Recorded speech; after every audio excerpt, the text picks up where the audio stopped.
School resource officer at Timber Creek High School, Larry Salazar, recalls an incident that occurred just before Thanksgiving break where two male students harassed a female student and posted a song on YouTube making fun of the girl. According to city leaders, the project will not tap into general revenue funds, but will be funded from the Community Redevelopment Agency. Link spokesperson Matt Friedman says that budget issues are something they face every year with their funding partners. And this year, with only one source, there isn't much money to go around. City officials decided on Monday to go ahead with a plan to build an 11-story building on the corner of Paramore and Church Street. The new project, called the Renaissance at Carver Square, will have a 293,000 square foot building and include a mixture of office, retail, residential spaces, and a small business incubator. The biggest addition to the project will be a 302-space parking garage that is 2 blocks from the facility.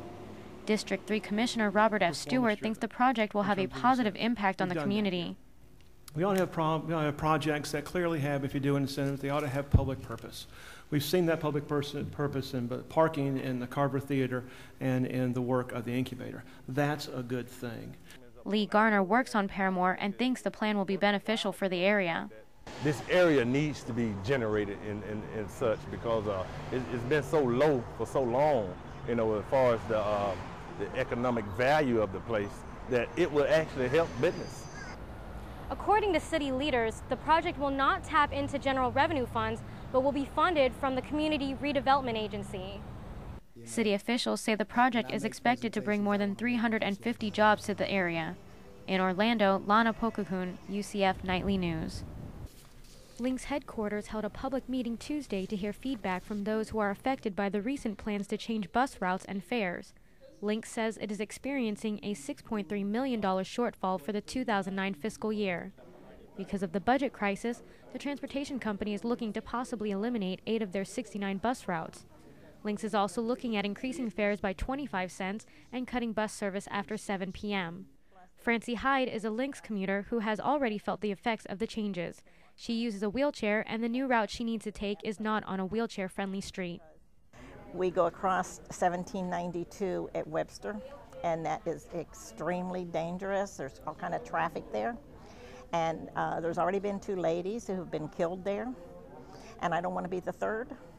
Link spokesperson Matt Friedman says that budget issues are something they face every year with their funding partners. And this year, with only one source, there isn't much money to go around.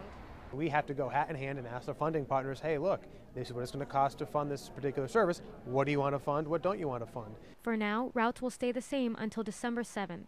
In Orlando, Larnna, Phokakul, UCF Knightly News. Under a new state law, all local schools were given a deadline of this past Monday to submit an anti-bullying policy. Vice Chairman of Orange County Public Schools, Joey Cadle, says that they do everything they can to try and keep their students and faculty safe. We have worked really hard to make sure that we have a safe learning environment, not only for our children, but for our teachers. The new law is a result of the Jeffrey Johnston case. Johnston was bullied at a Cape Coral school and over the internet, which led to the teenager's suicide. In April, Governor Chris passed the law named the Jeffrey Johnston Stand Up for All Students Act. School resource officer at Timber Creek High School, Larry Salazar, recalls an incident that occurred just before Thanksgiving break where 2 male students harassed a female student and posted a song on YouTube making fun of the girl. It traumatized the girl to a point where she needed to get psychological help because she was so embarrassed by it and traumatized by it. Schools that have not submitted their anti-bullying policy will lose funding for school resource officers and other safety-related items. In Orlando, Larnna, Phokakul, UCF Knightly News. After an unprecedented collapse on Wall Street, stocks have been on a roller coaster ride all week. On Monday, the Dow made the largest single-day rally since the Great Depression, ending up 936 points. The rally came a week after an 8-day collapse, which erased roughly $2.4 trillion in shareholder wealth. After falling 380 points Thursday morning, the Dow Jones surged back 401 points by the closing bell. The penny is getting its first makeover in 50 years. The new penny will commemorate the 200th anniversary of President Abraham Lincoln's birth. While the front will stay the same, the back of the penny will have 4 designs being released every 3 months in 2009. The first penny is set to be released on February 12th, Lincoln's birthday. More than 3 weeks after Election Day, a close race has Minnesota workers recounting nearly 3 million votes.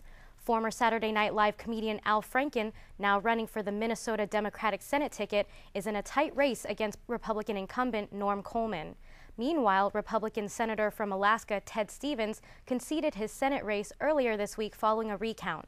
Democrat Mark Begich was declared the winner. Good afternoon, I'm LPhokakul and welcome to UCF Sports. The UCF Knights football team looks to break a 3-game losing streak this weekend against the Southern Miss Golden Eagles. UCF is coming off a short week after a heartbreaking overtime loss on Sunday, while Southern Miss is coming off a 70-14 blowout win against UAB. At a press conference Tuesday, defensive lineman Bruce Miller talked about how UCF continues to struggle on offense. You gotta play tough defense when the offense is struggling. We can't let them score. We can't give up any points. You know, we're going to go out and play with the same kind of intensity every single game, no matter what's happening on the other side of the ball. Kickoff for the game is set for 3:30 p.m. Well, Audra, in Florida, it's looking pretty nice out. Up here in Tallahassee, you can see that we've got temperatures at 60 degrees. In Jacksonville, we've got temperatures of 67 degrees with partly cloudy skies. In Orlando, it's a beautiful day at 75 degrees. And in Tampa, also 75 degrees with mostly sunny clouds. Also at the bottom here in Miami, we've got 77 degrees with partly cloudy skies. Let's go ahead and take a look at our national map. Over here in Florida, you can see that we've got consistently throughout 70-degree weather. Up in the east-northeast, we've got colder weather, so they're probably using their sweaters now, at 20 degrees and 30 degrees. Over in the Midwest here, we've got temperatures between 30 and 40 degrees, and over here on the west, we've got temperatures between 50s and 60s. Go ahead and take a look at your precipitation map, and you can see right above here up in the north all the snow and rain coming down pretty fast and a cold front going on. Also in the mid-Atlantic around Tennessee and North Carolina, you can see that rains are streaming in down towards Texas. Let's take a look at what the rest of our weather is going to look like for the week with our 5-day forecast.